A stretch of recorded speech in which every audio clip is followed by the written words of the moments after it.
Salve aventureira, salve aventureiro, bom dia. Eu sou o Kiral e hoje eu trouxe a incrível caixa básica do Holmes de 1977 para a gente falar um pouquinho sobre o peso do dado.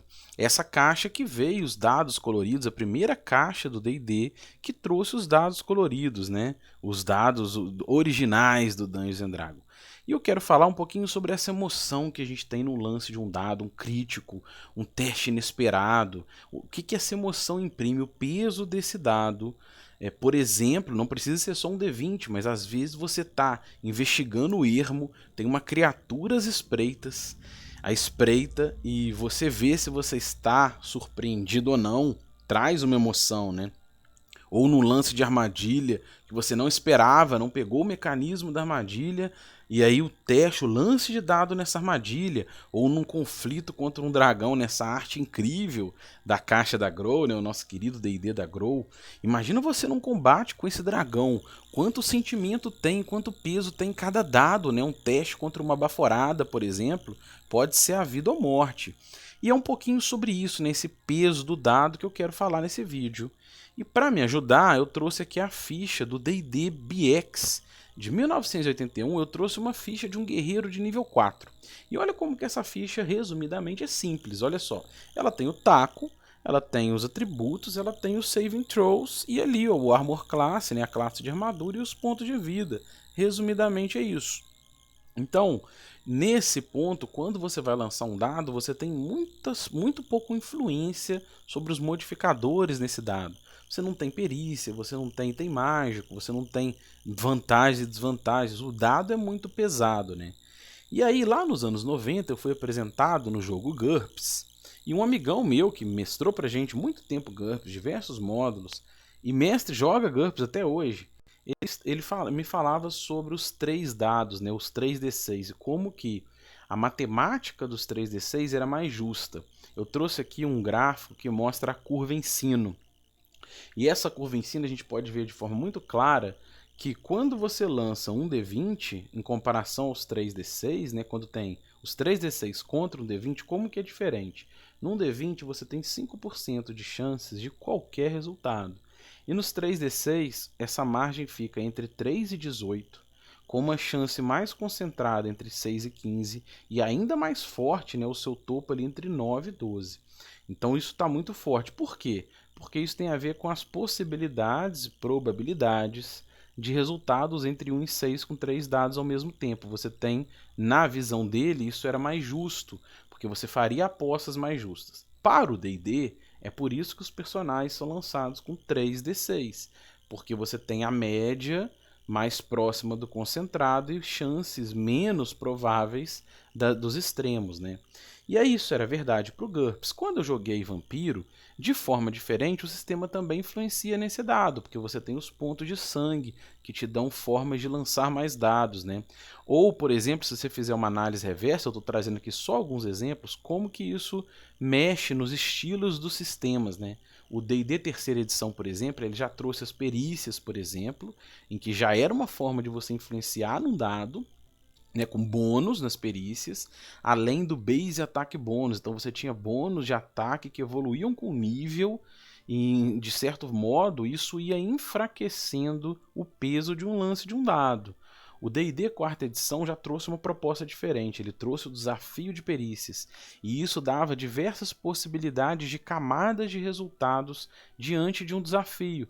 Então, ao invés de ter aquele resultado binário, né, de sucesso ou falha num D20, você poderia colocar ali 5, 7, 9, 12 perícias naquela cena, e aí ao fazer 12 testes, você criava uma granularidade muito grande de possibilidades de resultados com sucessos e falhas parciais, né? Para falar sobre granularidade, eu vou trazer aqui um café que eu adoro, para quem não sabe, eu vou trazer um pouquinho sobre isso. Quando você tem os grãos de um café, e serve para qualquer grão, estou trazendo só para ilustrar, se você fizer grãos grandes, você vai extrair uma quantidade menor de café. E grãos mais finos, a concentração desse café é maior. Então o café expresso, por exemplo, ele é uma moagem muito fina, os grãos dele são bem pequenininhos. Isso permite uma extração muito maior por superfície de contato. Então há uma brincadeira para o sistema que granularidade tem a ver com isso, né? Você ter diversas possibilidades de resultados. Então, em cima dessa brincadeira, o D&D quarta edição, por exemplo, com o seu desafio de perícias, é só um exemplo, ele traz 12 perícias dentro de uma cena, 9, dependendo do desafio. E isso te permite maior capacidade de fazer o julgamento sobre um teste. E uma falha não é tão pesada para informar isso, né? Então você pode fazer isso, por exemplo, numa cena como essa, diante de um nobre, de um rei, de um duque. Como que você vai interagir com ele? Você coloca camadas ali do desafio de perícia. Você pode fazer isso nas armadilhas. Ao invés de fazer um teste, falhou a armadilha, estourou na sua cara, você coloca camadas ali de 3, 5 perícias correlacionadas para amenizar esse dado, né? Isso tem a ver com D&D quarta edição, por exemplo. Você pode fazer na quinta, né? Eu já até falei sobre isso num vídeo aqui. E quando eu joguei uns 2 anos atrás o Dungeon World, eu vi uma outra possibilidade. O Dungeon World traz uma mecânica chamada de Fail Forward. Então, nessa proposta, você pega resultados de falha, mas impulsiona a narrativa para frente. E aí, com isso, você tem nos 3D6 a curva dos 3D6, ou perícias, desafios de perícias, influências sobre o D20, ou mecânicas de Fail Forward que são muito aplicadas nos sistemas 2D6, são alguns exemplos de formas de você amenizar uma falha num dado e criar camadas de sucesso em cima dele, né? A gente tem o Pathfinder, por exemplo, que manteve um dado, o Pathfinder 2, mas ele criou camadas ali dentro de sucessos com possibilidades diferentes. Mas voltando ao D&D clássico, ao D&D BX, o que eu quero dizer sobre isso é que tudo isso, embora eu não ache que é um problema, para o D&D clássico, e se você fizer essa reflexão comigo, vamos ver se você concorda comigo, ele ameniza o peso de um dado. Então não tem mais aquele clímax, aquele sentimento quando você vai fazer um teste, um dado, seja um ataque, seja uma salvaguarda, né, um saving throw para uma baforada de dragão. Quando você tem diversas camadas, diversas perícias, diversas influências, o teste o ponto de inspiração, por exemplo, da quinta edição, né, formas de você mexer no dado, isso enfraquece o peso que o sentimento desse dado tem. E no D&D clássico, o que vai informar essa mecânica é a narrativa. A mecânica ela é informada pela narrativa. Então ele, na verdade, não é um jogo de resultados binários. Ele é um jogo preenchido prioritariamente pela narrativa. E nessa dialética, nessa narrativa, onde o jogador vai buscar se afastar do risco, é que estão as camadas de possibilidades de resultados que são infinitas. A abordagem do jogador ela está impulsionada pela narrativa e estimulada pela narrativa. E se ele afasta do risco, ele não tem o dado. E quando ele aproxima do risco, vem o peso do dado, vem a necessidade dessa aposta, né? E aí, quando você tem um D20 com resultados de 5%, isso é desejado, no meu ponto de vista, no D&D clássico, porque isso reforça o sentimento de uma aposta. Então esse é o sentimento, quando você vai lançar um dado, porque você não conseguiu se afastar do risco, e aí você tem um peso, uma chance de aposta real. Se você tivesse isso normalizado, faz a reflexão comigo.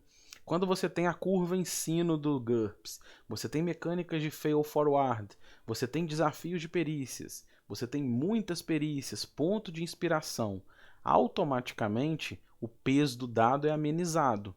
Uma falha é amenizada e você pode ter um viés de não buscar uma solução, de se afastar do risco, de se afastar do dado, porque o dado ele é desejado, né? Você quer rolar o dado, você quer lançar esse dado, porque você tem perícias, você tem modificadores, você tem vantagem, você tem uma curva matemática ao seu favor quando é os 3D6, né? Então tudo isso ajuda, na minha análise, a amenizar o peso de um dado, que não é desejado no D&D clássico, né? Então a ideia desse vídeo é instigar esse debate. Quando você tem um jogo em que a solução narrativa ela é necessária, e isso é reforçado quando o dado é pesado, você tem todo um espaço ali de negociação entre os jogadores e o DM para resolver essas camadas de soluções. E quando vem a aposta, vem aquele clímax. Não significa que as outras soluções que os outros sistemas buscaram é ruim, não é isso. Mas a ideia aqui, no nosso espaço do D2SR, né, é mostrar o sentimento do peso desse dado e por que o D20 é muito importante, ele é muito pesado quando vem esse clímax, né? Essa é a ideia desse vídeo, essa é a ideia desse XP. Se você gostou, deixa o seu like, marca um sininho para você ter mais notificações, compartilhe e não deixe de deixar nos comentários o que você pensa disso, né? Para a gente trocar XP, a ideia do vídeo é essa, instigar e estimular a troca de XP. Um abraço e até o próximo vídeo.